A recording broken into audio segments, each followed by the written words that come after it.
La reacción de los mercados, estamos viendo al petróleo subiendo a tenor de estas informaciones. La agencia Bloomberg dice que el petróleo sube tras informes de que Estados Unidos planea atacar objetivos militares en Venezuela. Precisamente, como bien estaba comentando ahora mismo Jesús, un país productor de la OPEP, bueno, y uno de los grandes portadores y en este caso también exportadores de petróleo. Muy pendientes de Venezuela, os quiero preguntar por más cuestiones. Si os parece, ponemos el foco también en el conflicto en Ucrania, en una semana que ha estado marcada por las pruebas de misiles por parte de Rusia con el misil Burevestnik, con este misil Sarmat, que parece que pronto va a estar en circulación, el submarino de propulsión nuclear Poseidón. Hemos visto también la respuesta de Donald Trump, que abre la puerta a pruebas nucleares en Estados Unidos. Se habla mucho de una guerra fría, Santiago. Has hablado muchísimas veces de si estamos en una segunda guerra fría. Parece que ya es oficial, ¿no? Bueno, para mí es oficial desde que empezó, casi cuando empezó lo que se llamó guerra comercial hace unos años, hacia el año 2019 incluso. A mí me parece que sí, que estamos en una segunda guerra fría y creo que los periodistas, los historiadores, los analistas políticos, los geopolitólogos, etcétera, tienen que empezar a manejar este término. No porque lo diga yo, no soy el inventor del término, otros antes lo han manejado, pero a mí me parece que está muy claro que estamos en un nuevo enfrentamiento entre bloques en este siglo XXI, donde la única diferencia es que el líder del bloque, digamos, opositor al capitalista anglosajón estadounidense, es la República Popular China, un país que comparte ideología con la Unión de Repúblicas Socialistas Soviéticas, pero con el cual ha mantenido diferencias tácticas, estratégicas, ideológicas y, por supuesto, también culturales. Estamos hablando de China, un país de larga data como civilización, y con un importante bagaje confuciano, taoísta, legalista, que no tenía la Rusia soviética, que partía de una cultura grecorromana cristiana ortodoxa. En ese sentido, la Unión Soviética tenía más parecido cultural con los países de Europa Central y Occidental, incluso con Estados Unidos, que lo que no tenía China. Y aparte, pues que China no busca por ahora expandir su ideología al resto del mundo, como sí intentó hacerlo la Unión Soviética, primero a través de la Comintern y luego a través de otros sucedáneos, apoyo a movimientos de descolonización, movimientos llamados de liberación nacional, etcétera. Lo único que Estados Unidos sí todavía trata de expandir por el resto del mundo sus ideas, sus ideologías básicas, que son básicamente capitalismo, democracia liberal, burguesa avanzada, y también pues un cierto individualismo social, el control del mundo del ocio y tiempo libre, el control del poder blando académico, cultural, también de la ciencia y de la tecnología y, por supuesto, pues también del cine e incluso los videojuegos, aunque China está empezando a contestar en videojuegos. Yo creo que, a mi juicio, la guerra de Ucrania se puede entender, la guerra entre Rusia y Ucrania se puede entender como un episodio de guerra caliente dentro de esta Segunda Guerra Fría, de la misma manera en que en la Primera Guerra Fría lo fueron Afganistán, lo fue Vietnam, lo fue Yemen, lo fue Corea, lo fue Grecia en un inicio, en los inicios de la Primera Guerra Fría, y como lo está siendo incluso, aunque también hay otros actores metidos ahí, pues lo que está ocurriendo en Sudán, lo que está ocurriendo en otros conflictos africanos, lo que puede ocurrir en el Sáhara español si el Frente Polisario vuelve a iniciar, después de la adopción de Trump del plan marroquí de autonomía limitada del Sáhara dentro de Marruecos, pues inicia una nueva insurrección. Pues lo que estamos observando es que esta dialéctica de clases y de imperios, que es el motor de la historia en el que se mueven pues, las sociedades y comunidades políticas distintas, indica que se van a reproducir cada vez más conflictos de guerra caliente muy localizados en el contexto de una Segunda Guerra Fría. La pregunta que habría que hacerse, que yo he insistido muchas veces en este espacio y en otros, sería la siguiente. Si la Primera Guerra Fría empezó con el fin de una guerra caliente y acabó con la descomposición del imperio soviético, del líder de uno de los bloques, ¿qué tipo de final podría tener esta Segunda Guerra Fría? Podría acabar con la descomposición de uno de los bloques. El bloque liderado por China y los BRICS Plus parece ser que tiene cada vez más pegada. Sin embargo, Estados Unidos se resiste. De ahí, por ejemplo, el apoyo a Milei económicamente, la inversión de 40.000 millones de dólares estadounidenses para la recomposición económica mediante también inversión y asentamiento de empresas estadounidenses en Argentina, tiene que ver con posicionar a Estados Unidos con respecto a la Antártida, al Atlántico Sur y también con respecto al Brasil de Lula da Silva, y también pues por tener en el Cono Sur un aliado importante al cual apoyar hasta que pues pueda ser apoyado. Entonces, a mí me parece que las grandes interrogantes serían si acabaría de esa manera o podría acabar, imaginemos, quizás me equivoque, en un conflicto caliente de carácter global mucho más importante. Es decir, si la Segunda Guerra Fría podría acabar con la descomposición de uno de los líderes de los bloques, o si podría acabar, evidentemente, perdiendo uno de los dos líderes de los bloques con una guerra caliente de carácter internacional que podría ser perfectamente llamada Tercera Guerra Mundial o Cuarta Guerra Mundial, porque hay gente que piensa que la Primera Guerra Fría fue la Tercera Guerra Mundial real. Bueno, estos son hipótesis de partida que no se pueden demostrar hasta que empíricamente lleguemos a ese momento.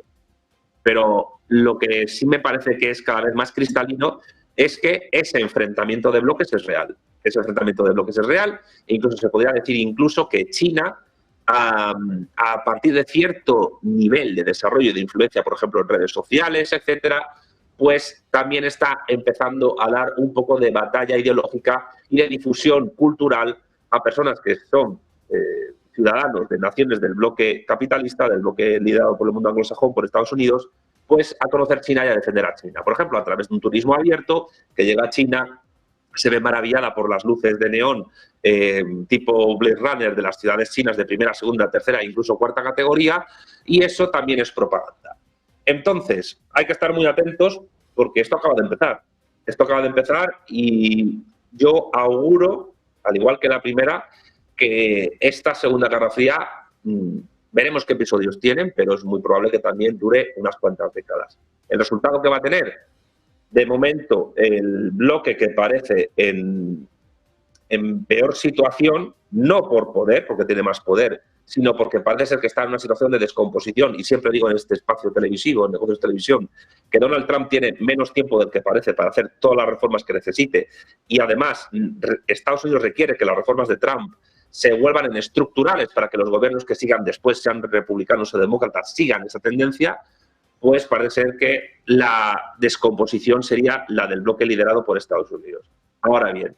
como el futuro es abierto y nadie aquí es pitonizo, pues solo nos toca esperar y actuar en la medida de nuestras posibilidades y capacidades. Bueno, pues un choque de bloques en el que sus líderes se reunían esta misma semana. Se reunían ayer mismo Donald Trump y Xi Jinping. Un poco antes, precisamente, el presidente de Estados Unidos anunciaba pruebas nucleares. Hemos visto al tercero en discordia, hemos visto a Rusia probando misiles nucleares durante toda la semana, sobre todo este misil Burevestnik que también anunciaban este miércoles, este submarino nuclear Poseidón. José, te quiero preguntar por lo mismo, ¿qué está pasando y por qué vemos ahora a los principales líderes mundiales hablando de pruebas, de armas nucleares? ¿Qué está pasando en el mundo? Pues es lo que toca en el pulso propagandístico. Ya al utilizar los Oreshnik el año pasado, ya utilizó un misil con carga nuclear. O sea, eso es, y muchos de los misiles que se están utilizando en la guerra de Ucrania pueden llevar una carga nuclear. Entonces, en ese aspecto, pues bueno, es otro paso más para decir, mirad qué cantidad de juguetes tenemos. Pero yo creo que esto más que nada son medidas de propaganda, porque en principio no creo que a nadie se le ocurra utilizar esos juguetes para algo práctico. En segundo lugar, bueno, pues ahora mismo la situación en Ucrania es absolutamente catastrófica. O sea, Ucrania va a perder Pokrovsk, va a perder también la bolsa Kupiansk, Konstantinovka y Seversk están a punto de caer. Eso significa que la conquista del Donbass le queda simplemente empujar hacia Kramatorsk, porque realmente ya no queda nada más. Kramatorsk es una gran batalla que dure muchos meses, pero la situación del frente ucraniano es bastante desesperada.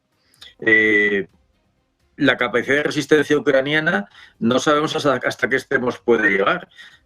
pero otro desastre más de todos que cada año suceden,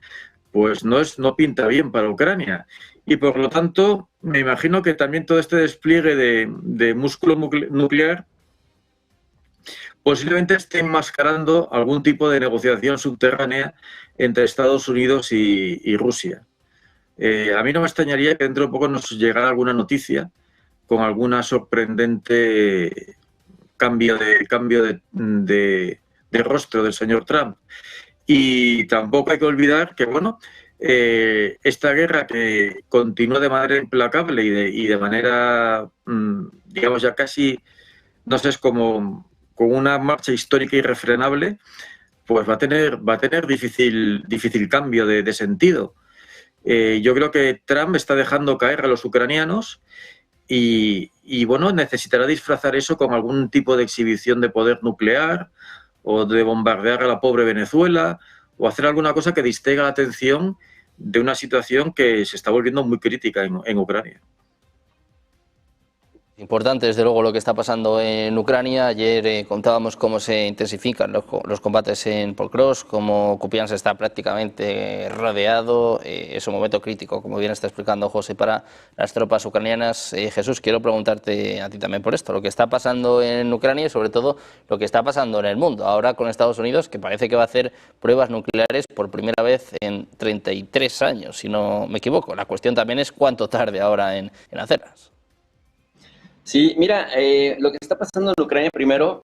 me parece que es una situación, un momento histórico en el cual Rusia no tiene prisa, Rusia está avanzando a su propio ritmo, en la medida que la coyuntura internacional se lo va permitiendo, pero también en la medida que sus propias capacidades materiales y su propio contexto interno se lo permiten. Lo que sí ha visto es precisamente la incapacidad de Europa para frenarlo, para detenerlo. Ha ralentizado su ritmo, sin duda alguna,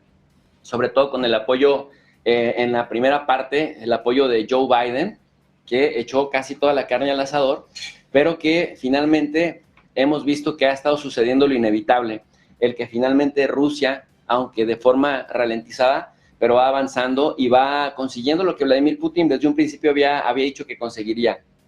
La desmilitarización de Ucrania, aunque parece que no, se está dando. Han ido prácticamente eliminando a una cantidad muy importante de soldados, sobre todo de unidades de élite del ejército ucraniano, militares de carrera, y por otro lado, siguen avanzando en el proceso de la conquista territorial, sobre todo, Sergio, de un concepto muy importante en esta región del mundo, que es la Novorossiya. Es decir, que ya no solamente se están limitando a más del 75-76% de Jersón, Zaporozhye, Lugansk, ya tienen el 99% o el 100%, incluso han dicho en algunas ocasiones, Donetsk, que también van como en el 76%, y no olvidemos que es la joya de la corona, y que si básicamente logran desarmar Pokrovsk y logran avanzar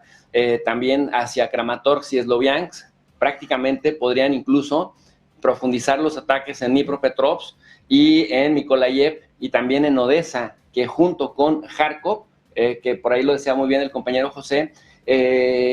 pues Kupiansk parece que también es cuestión de semanas para que conquisten el 100% y es una importante capital administrativa de esta región de Kharkov. Entonces, si no solamente están limitando a los 4 oblasts, es decir, si van también por Kharkov, incluso por Sumy, si le agregamos Dnipropetrovsk,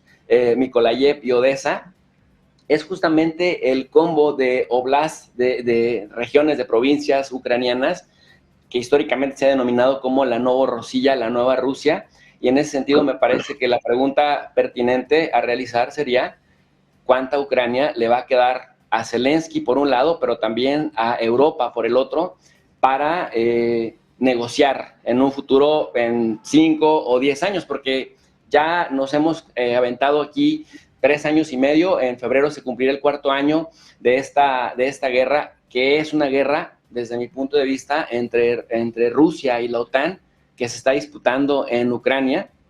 en donde precisamente pues hay varios intereses en juego, desde los de las corporaciones que han hecho prácticamente una riqueza inmensa, principalmente corporaciones del armamento estadounidenses, pero en donde también cada quien ha jalado agua para su molino, decimos en México, en el sentido de que justificando lo que pasa en Ucrania, pues se ha tratado de decirle a las propias audiencias, a los propios nacionales de cada uno de los países participantes, que, bueno, pues es el factor, la variable interviniente en que las condiciones de vida de los diferentes países, pues no hayan mejorado. En el caso de Rusia, pues ha servido también para cohesionar y que no sea para nada cuestionable el liderazgo de Vladimir Putin y de la cúpula rusa, y mientras en Ucrania se ha venido renovando prácticamente la cúpula que inició con Zelensky, en donde Zelensky, digamos, sería junto con su asesor la única cara visible que queda de este gabinete original del año 2022, bueno, pues en Rusia se ha venido prácticamente consolidando esa cúpula, que aunque ha habido ciertos movimientos, es la misma cúpula que empezó en el año 2022 y que a diferencia, por ejemplo, de lo que Joe Biden o la misma Ursula von der Leyen, que cada vez lleva más a la Unión Europea a intentar parecerse a la OTAN, decían que iban a retrasar, que iban a subdesarrollar a Rusia, bueno, pues con el tema del Poseidón en los mares, ¿no? El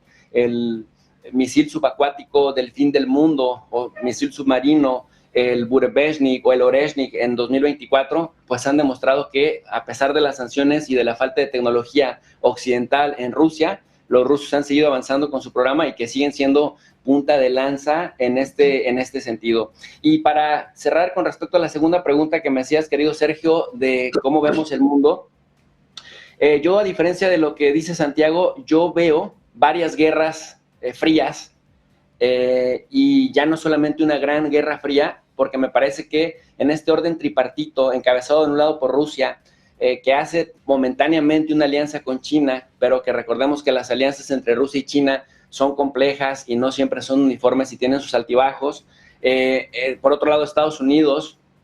encabezando a la Unión Europea. Jesús, bueno, muy rápido, perdón por interrumpirte, pero sí, estamos hablando de un momento histórico, estamos hablando de que hay varias guerras frías, pues en Negocios Televisión también, como ven, estamos cumpliendo un hito histórico, alcanzamos ahora mismo los 2,5 millones de suscriptores en YouTube, 2,5 millones de gracias a todos aquellos que siguen Las Últimas Horas, que quieren escuchar, que quieren ver lo que otros medios nos cuentan, el análisis geopolítico, también, como siempre, el mejor análisis económico, mirando a los bancos centrales, también enfocados ahora, por ejemplo, en el 3 y Atlas, todas las noticias, todas Las Últimas Horas, el enfoque, los temas, las noticias que otros nos quieren contar, saben que las tienen en su casa, en Negocios Televisión. Muchísimas gracias por este hito histórico y nosotros saben que vamos a seguir al pie del cañón. Vamos a hacer un breve impasse, Jesús,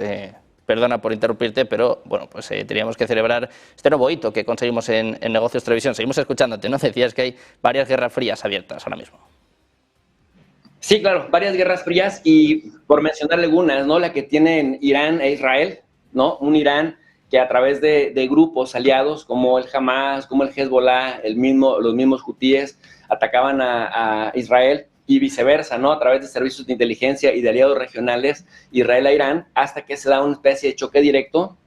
al que le tienen que poner fin rápidamente para evitar que esto se saliera de control. Y decirle a la audiencia que nos escucha, ¿no? Que si hablamos de una guerra fría o de guerras frías cuando bandos que tienen la capacidad para dañarse directamente, pues utilizan una especie de ataques indirectos precisamente para mantener determinado orden, pero a través de mantener ese determinado orden, poder afectar con diversas estrategias al otro.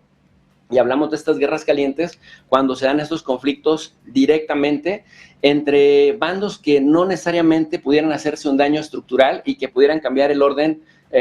mundial. En ese sentido, por eso digo, hablamos de varias guerras frías, por ejemplo, mencionaba esta, o la que tienen, por ejemplo, Europa y Rusia en el tema de Ucrania.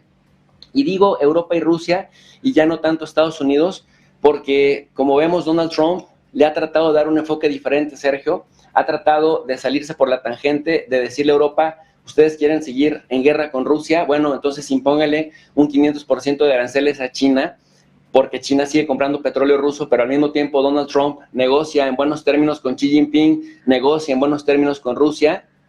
y dice Europa es momento de que ustedes solitos se metan en problemas y sigan manejando, digamos, estas estrategias indirectas, porque un choque directo en contra de Rusia sería letal para todos ustedes. Entonces, esto hace que los diferentes actores enfrentados vean dos cosas: la manera de sacar ganancias, ¿no? Pensando desde un punto de vista racional de esta situación crítica, pero por otro lado también mandar mensajes disuasivos para que el otro entienda, digamos, los costes inmensos que tendría un choque directo entre ellos.